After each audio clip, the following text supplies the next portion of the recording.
بسم الله والحمد لله والصلاة والسلام على رسول الله وعلى آله وصحبه ومن اتبع هداه أما بعد فaujourd'hui le 9 du mois de Ramadan de l'année 1440 après la hijra de notre prophète Mohammed sallallahu alayhi wa sallam, nous avons par la grâce d'Allah tabaraka wa ta'ala pu assister à cette allocution de notre cheikh Abdel Qadir ibn Muhammad al-Junayd habidahullah ta'ala.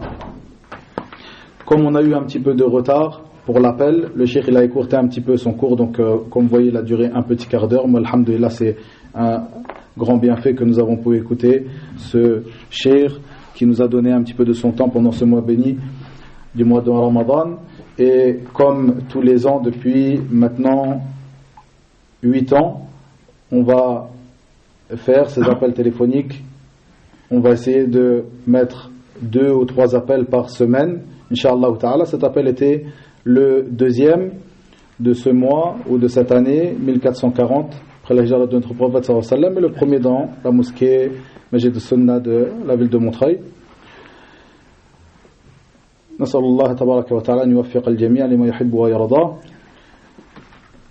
Comme on a l'habitude de faire à l'introduction ou avant la traduction des appels que nous faisons avec les savants et les grands étudiants en sciences du monde entier, nous allons faire une brève introduction qui sera suivie d'une brève présentation du cheikh que nous avons appelé, et ensuite la traduction du cours. Je vais un petit peu écourter aujourd'hui, mais on aura l'occasion de traiter plusieurs points au fil des jours pendant ce mois béni du mois de Ramadan, comme on a l'habitude de faire des sujets qui ont un trait au manhaj, à la méthodologie, le manhaj salafi qui est l'islam authentique, des points et des sujets dont chaque musulman a besoin, chaque musulman qui respecte sa religion, chaque salafi qui respecte son manhaj a besoin de connaître et de maîtriser. Ces sujets qu'on a l'habitude de répéter jusqu'à ce que certains peuvent même dire que nous les rabâchons, mais ce sont des sujets qu'il convient à tout salafi de connaître sur le bout des doigts, comme ils disent.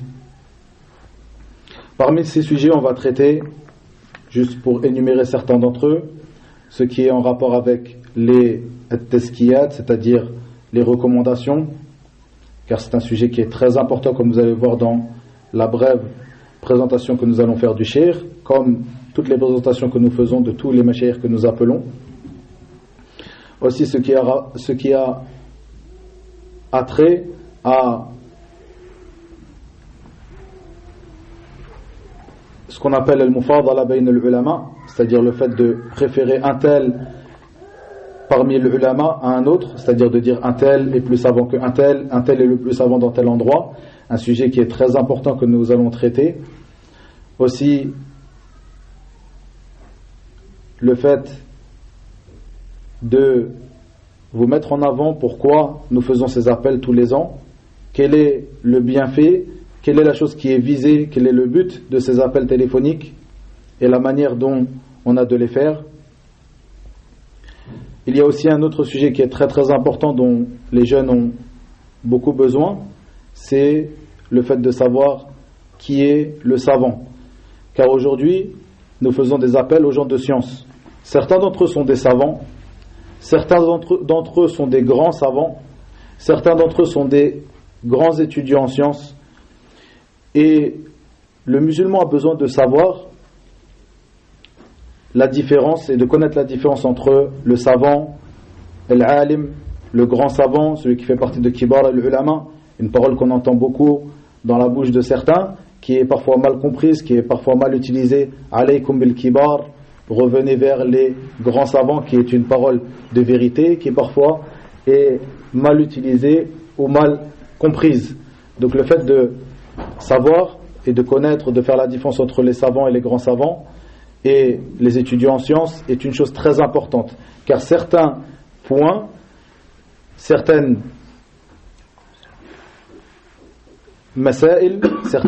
certains sujets auront besoin d'être traités par les grands savants. Il n'y a que eux qui s'occupent de traiter ce genre de sujet. Au moment où toi, tu reviendras vers quelqu'un qui est en dessous de cela, tu auras fait une faute dans ton manhaj. Pareillement, il y a certains sujets qui ne conviennent d'être traités que par les savants. Et au moment où tu reviendras vers des gens qui ne sont pas estimés comme étant des savants, tu auras commis aussi une faute. Aussi, on aura l'occasion de traiter le sujet. Là, j'énumère simplement ces sujets qu'aujourd'hui on va simplement rappeler le but de ces appels. J'énumère certains sujets qui seront traités tous les jours. Ce sont des sujets qui sont traités par nos mashayikh dans ces appels et des sujets qui ont été traités au fil des années depuis toutes ces années où nous faisons ces appels, où nous proposons à nos mashayikh tel et tel sujet pour qu'ils les développent. Ces sujets, à chaque fois, je vous renverrai vers certains cours qui sont enregistrés, qui sont traduits en français sur le site qui a été fait par les frères, le site ahledhikr.fr, comme sur la chaîne Telegram Ahledhikr. Vous pouvez revenir vers ces cours qui sont enregistrés et profiter de ces enseignements qui nous ont été prodigués par nos savants. Donc là, aujourd'hui, j'énumère simplement ces points que nous allons traiter, des points qui sont très, très importants. Ce point que je viens de rappeler, je ne vais pas m'attarder dessus, simplement, sûrement qu'au prochain cours, je vais en parler. Je vais plus m'étendre sur le sujet, le fait de savoir comment nous faisons la différence entre un savant, un grand savant, un étudiant en sciences, puisque je sais très bien que c'est un sujet qui est souvent au cœur des discussions auprès des frères, auprès des jeunes, qu'ils ont besoin de savoir, de faire cette distinction, et qu'il y a beaucoup de dissensions entre les frères par rapport à cela, du fait que ce point-là est mal compris. C'est un point qu'on a eu l'habitude de traiter. Si vous revenez aux anciennes cassettes, vous trouverez ce point traité et retraité au fil des années. On va le répéter encore une fois pour que les gens profitent et pour que nous-mêmes nous profitions avant eux. Le but de ces appels, Hafidakumullah, que nous faisons tous les ans depuis maintenant des années, depuis l'année 1433, c'est-à-dire depuis 7 ans. Des appels que nous faisons régulièrement, tous les 2 jours à l'époque, tous les 3 jours, aujourd'hui toutes les semaines. On essaye d'en faire le plus possible afin que nous profitions tous un maximum pendant ce mois béni du mois de Ramadan, comme l'a rappelé notre cheikh aujourd'hui, Hafidahullah, un mois où les bonnes œuvres sont multipliées. Et il n'y a pas de doute que parmi les meilleures des œuvres, le fait d'assister aux assises de sciences, le fait d'apprendre sa religion, et là, ce que vous faites ici, c'est bien cela. Vous venez, talab al-ilm, vous venez apprendre votre religion, et vous venez apprendre la chose qui est la plus importante pour vous de connaître dans votre religion, votre manhaj, cette méthodologie, la voie de nos pieux prédécesseurs, le manhaj salafi, qui est l'islam authentique. C'est ce que vous venez apprendre ici dans ces assises. Donc vraiment, je conseille les frères de ne pas prendre cela à la légère, de venir autant que possible avec un cahier, avec un stylo, de prendre note, d'essayer d'apprendre ce que vous apprenez ici, car c'est quelque chose de très très important. C'est la base même de votre religion, votre manhaj, la méthodologie, la voie qu'ont emprunté as-salaf as-salih, nos pieux prédécesseurs, dans leurs croyances, dans leurs adorations, dans leurs comportements, etc.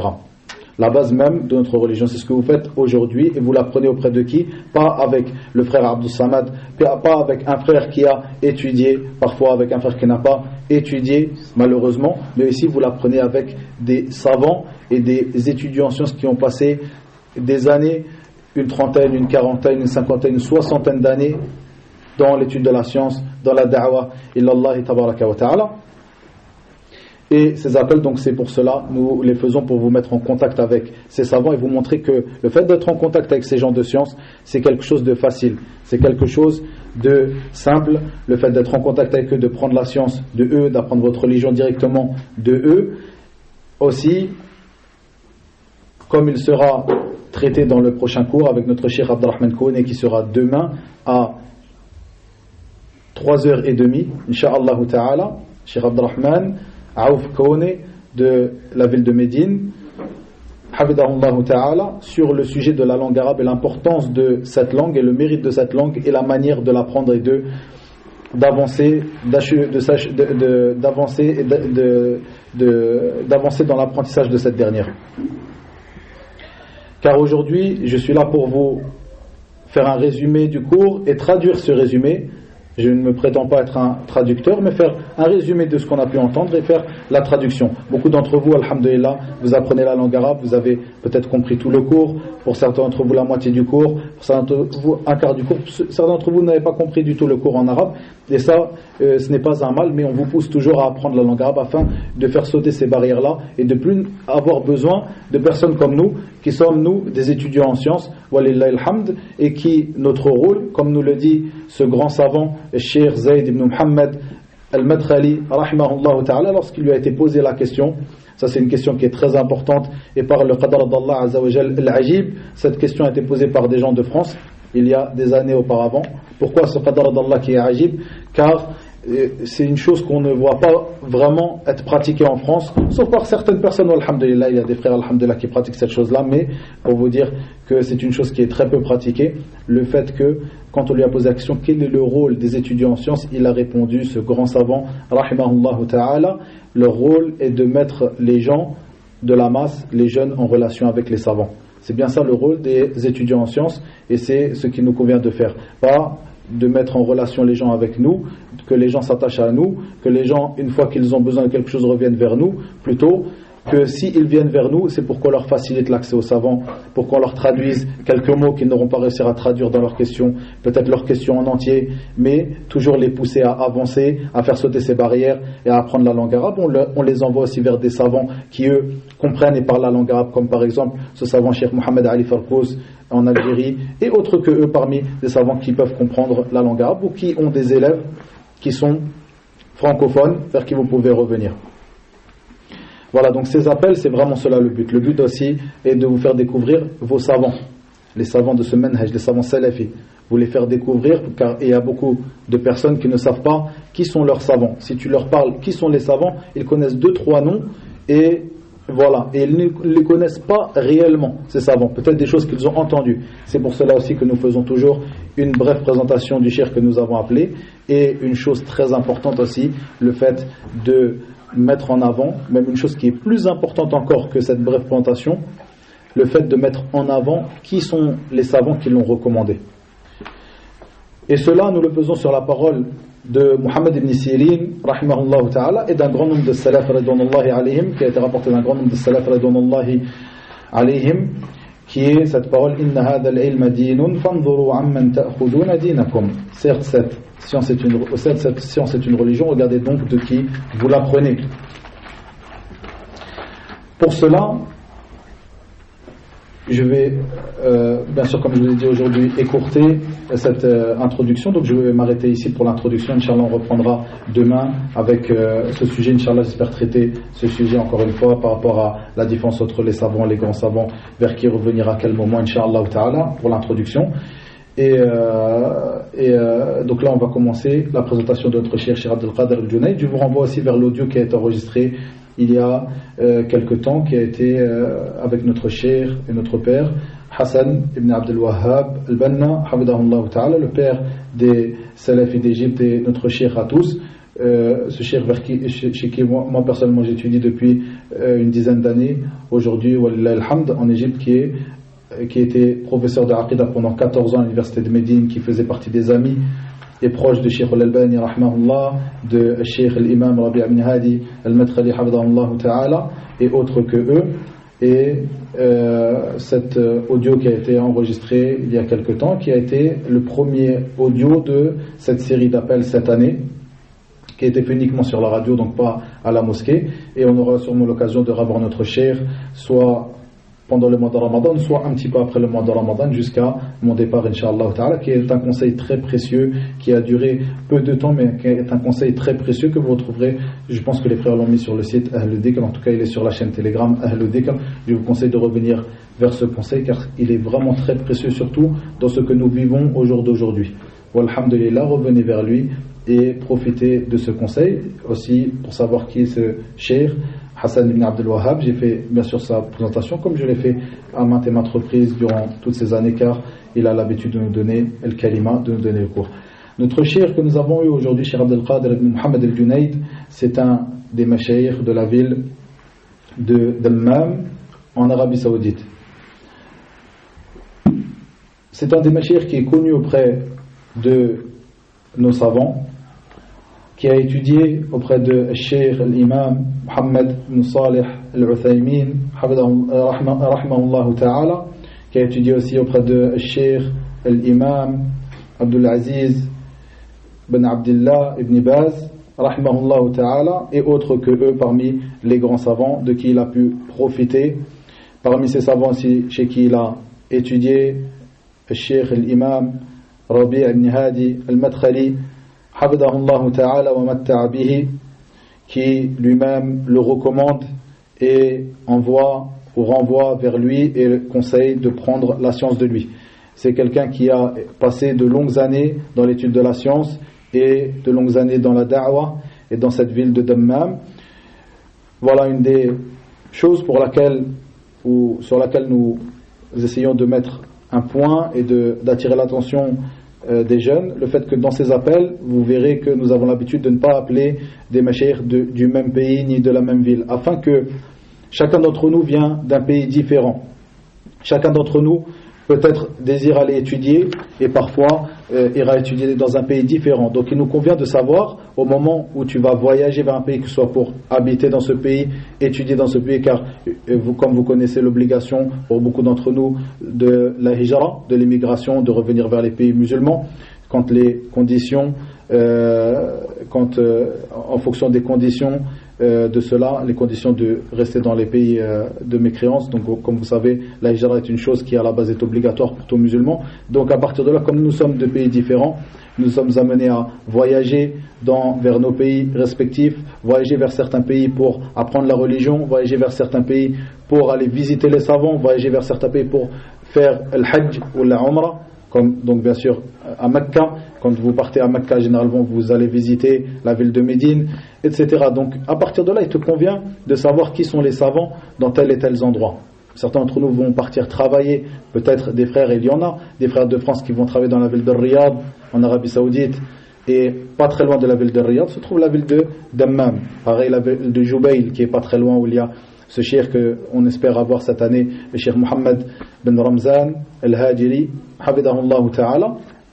Et donc ça, c'est des endroits que peut-être tu n'as jamais entendu parler de quelqu'un dans cet endroit. Donc c'est pour ça que nous te mettons en contact avec ces mashayikh qui sont dans telle et telle ville.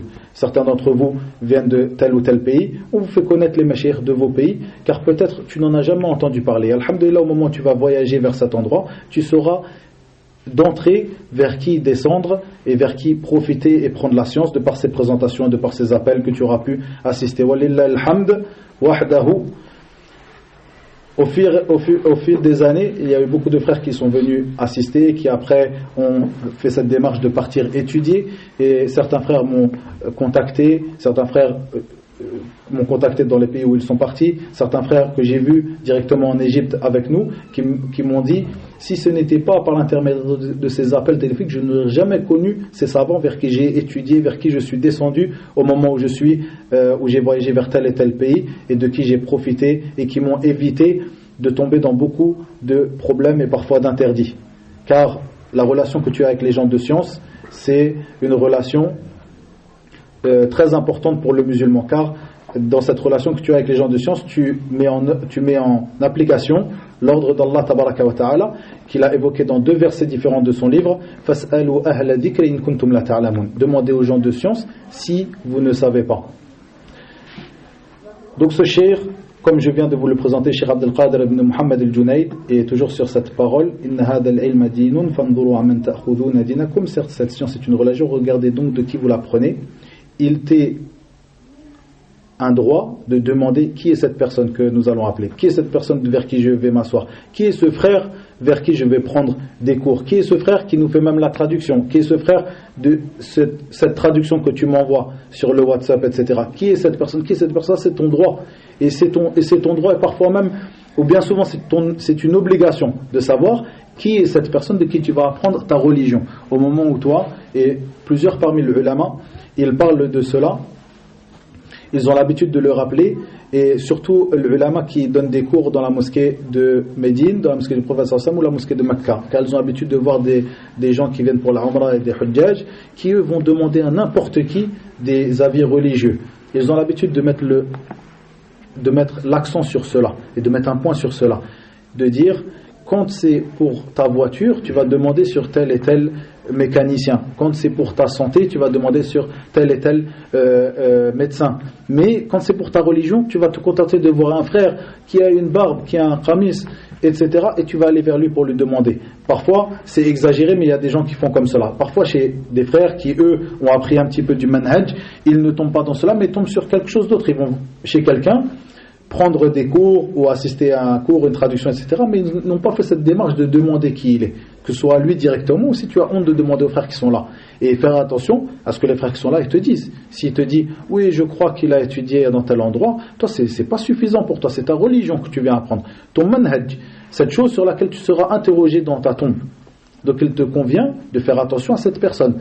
Au-dessus de cela, qui le recommande, chez qui il a appris parmi les gens de science. Est-ce que ces gens de science chez qui il a appris, s'il a appris chez des gens de science, est-ce qu'il le recommande?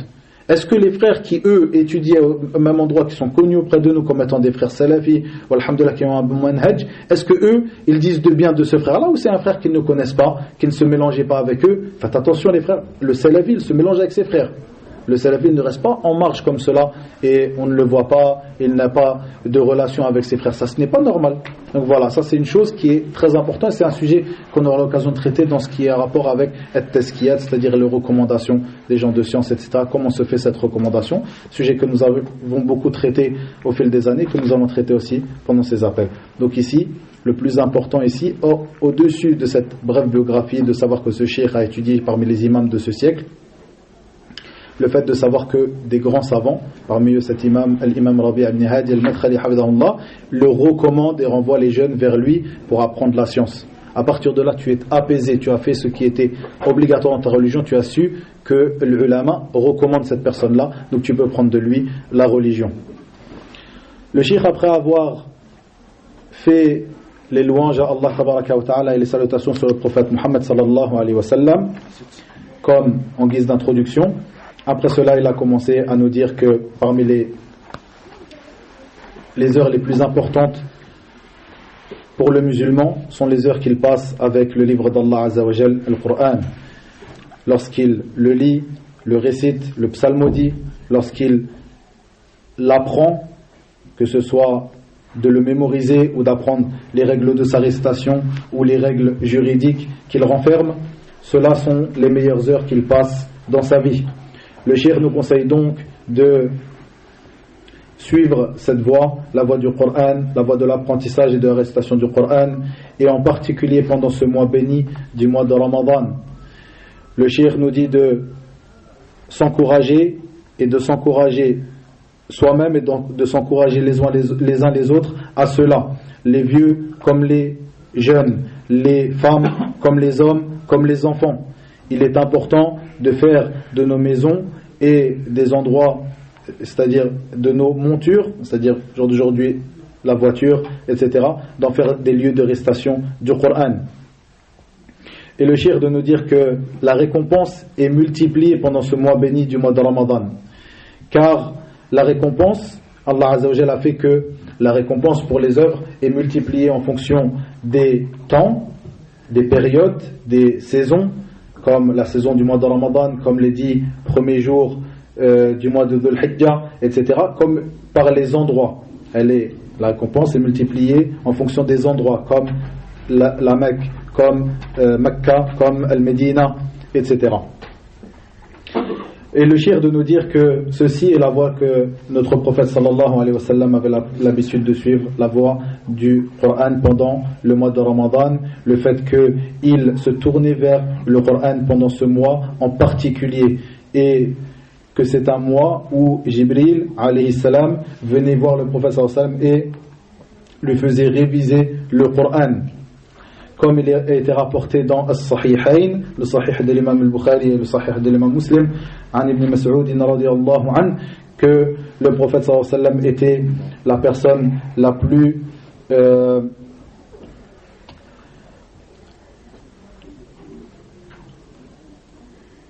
le prophète sallallahu alayhi wa sallam était la personne la plus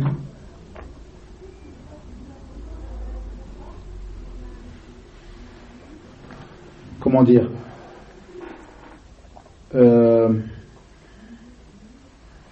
celui qui dépense beaucoup, qui est généreux. Voilà, jazakallah khair. La personne qui était, c'était la personne, le prophète sallam, la plus généreuse. Et il était encore plus généreux pendant le mois de Ramadan. Et il a rencontré Jibril toutes les nuits afin qu'il lui fasse réviser le livre d'Allah tabaraka wa ta'ala. Les gens de science, comme nous le dit notre cheikh, hafidahullah, les gens de science nous disent qu'il y a dans ce hadith une preuve que pendant le mois de Ramadan, que le mois de Ramadan est un moment propice à la multiplication de la lecture du Coran.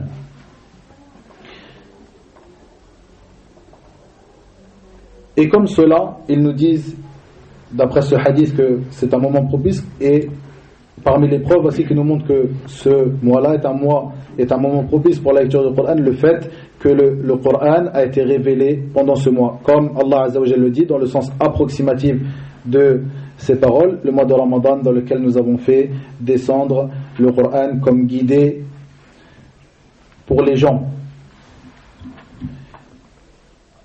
Ensuite, le cheikh nous dit que il a été rapporté de Ibn Abbas, Abdullah ibn Abbas radiyallahu anhuma, d'une manière authentique, qu'il dit que Allah tabaraka wa ta'ala a fait descendre le Coran pendant le mois de Ramadan en entier jusqu'au ciel le plus bas. Puis pendant la vie du prophète sallallahu alayhi wa sallam, après son envoi, après après l'envoi du prophète sallallahu alayhi wa sallam, après qu'Allah Azza wa Jalla l'ait élu par le message, al-risala, il a fait descendre le Coran sur lui petit à petit en fonction de ce qui se passait dans la vie du prophète sallallahu alayhi wa sallam, afin de légiférer la religion pour le prophète sallallahu alayhi wa sallam et ses compagnons et pour nous jusqu'à la fin des temps. Le cheikh doit dire que nos pieux prédécesseurs étaient avec le Coran pendant ce mois d'une manière très particulière. Ils y prêtaient une très grande attention, comme ils n'y prêtaient pas une attention dans le reste de l'année. En effet, il a été rapporté d'une manière authentique de Abdullah ibn Mas'ud radiyallahu anhu, où il a été rapporté de lui qu'il lisait le Coran tous les 3 jours pendant le mois de Ramadan. Le cheikh nous dit qu'est-ce que cela veut dire? Cela veut dire qu'il finissait le Coran 10 fois pendant le mois de Ramadan. Abdullah ibn Mas'ud, qui faisait partie des grands compagnons du prophète sallallahu alayhi wa sallam et les plus savants des compagnons du prophète sallallahu alayhi wa sallam.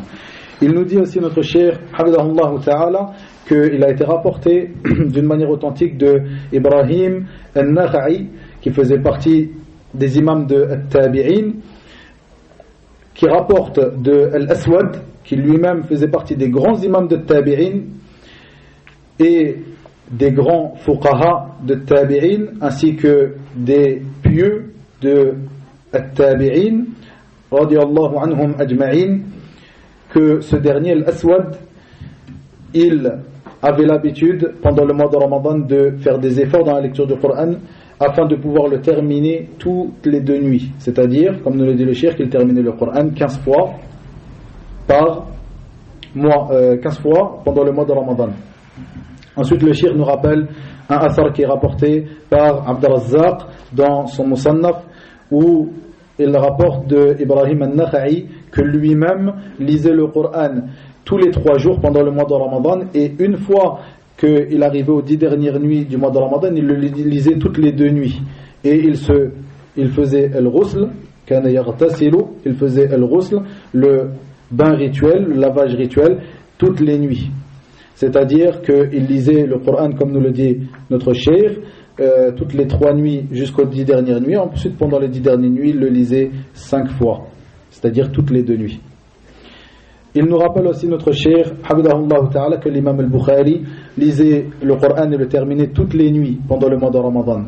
Comme il a été rapporté par l'imam Shafi'i, ou de l'imam Shafi'i, que ce dernier lisait le Coran tous les jours et nuits, 2 fois, c'est-à-dire une fois pendant la journée, une fois pendant la nuit. C'est-à-dire qu'il lisait le Coran et le terminait pendant le mois de Ramadan 60 fois. Et le cheikh doit nous dire, et comment n'en serait-il pas ainsi c'est-à-dire comment nos salaf radouanallahi alayhim ne seraient-ils pas ainsi avec le livre d'Allah tabaraka wa ta'ala pendant ce mois, et c'est bien le mois dans lequel Allah tabaraka wa ta'ala l'a fait descendre, et c'est bien le mois où Jibril alayhi salam venait visiter le prophète sallallahu alayhi wa sallam pour lui faire réviser le Coran jusqu'à ce qu'il vienne l'année de sa mort, et lui a fait réviser 2 fois pendant ce mois. Et le cheikh de nous dire, et comment n'en serait-il pas ainsi alors que c'est le mois où les œuvres de bien sont multipliées.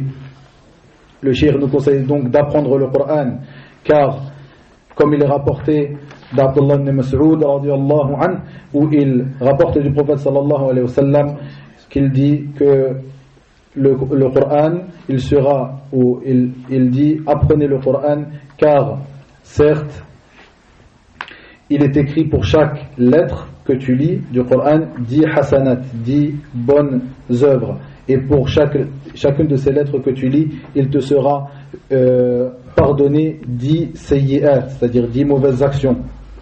Et il dit sallallahu alayhi wa sallam, et je ne dis pas que alif lam mim est une lettre, mais plutôt que alif est une lettre, mim est une lettre, alif est une lettre, lam est une lettre et mim est une lettre. Le cheikh de nous dire que ceci, regardez bien mes frères, c'est une récompense grandiose. Une récompense grandiose pour chaque lettre que tu auras lue du livre d'Allah tabaraka wa ta'ala. Et qu'en est-il lorsque tu lis le Coran pendant le mois de Ramadan où les œuvres de bien sont multipliées, sachant que le hadith que, entre parenthèses, donc ça c'est de ma parole, entre parenthèses, le hadith qui a été rappelé précédemment, c'est un hadith qui est général pendant le mois de Ramadan et autre que le mois de Ramadan. Après cela, le cheikh de nous dire, qu'en est-il alors lorsque tu lis le Coran pendant le mois de Ramadan, ce mois où les actions sont multipliées. Puis le cheikh de nous dire, Hafidahullah Ta'ala, qu'il a été rapporté d'Abdullah ibn Mas'ud et Abdullah ibn Abbas, excusez-moi, radiyallahu anhuma, où il dit que le fait que tu sortes au souk, au marché, ou que tu sortes dans un besoin, pour chercher un besoin ou régler un de tes besoins, ceci ne t'empêche pas de lire le livre d'Allah tabaraka wa ta'ala. C'est-à-dire que Abdullah ibn Abbas radiyallahu anhuma nous donne le conseil de ne pas être détourné de la lecture du Coran, même si nous sortons au marché, même si nous sortons pour un besoin, de toujours rester avec le livre d'Allah tabaraka wa ta'ala. Et le cheikh a terminé cette brève allocution qui était très bénéfique, jazahullahu khayran, par le fait de nous rappeler qu'il a été effectivement rapporté du prophète Mohammed sallallahu alayhi wa sallam dans un hadith qui est authentique, l'interdiction de lire le Coran en moins de 3 jours. Et le prophète sallallahu alayhi wa sallam de dire que celui qui le lira en moins de 3 jours, dans le sens approximatif de ses paroles, qu'il ne le comprendra pas. Donc il nous a montré, il nous a informé pourquoi a-t-il interdit de lire le Coran en moins de 3 jours, car cette personne ne le comprendra pas. Le cheikh nous rapporte ici la parole de ce grand savant, Al-Hafidh ibn Rajab Al-Hanbali rahimahullah ta'ala, qui dit, dans le sens approximatif de ses paroles, cette interdiction a été rapportée pour celui qui a cette habitude de lire le Coran en moins de 3 jours. Pour celui qui a l'habitude de lire le Coran en moins de 3 jours. Donc l'interdiction, le prophète sallallahu alayhi wa sallam a interdit dans ce hadith de lire le Coran en moins de 3 jours pour celui qui aurait cette habitude de lire le Coran tous les jours en entier ou tous les 2 jours, en moins de 3 jours.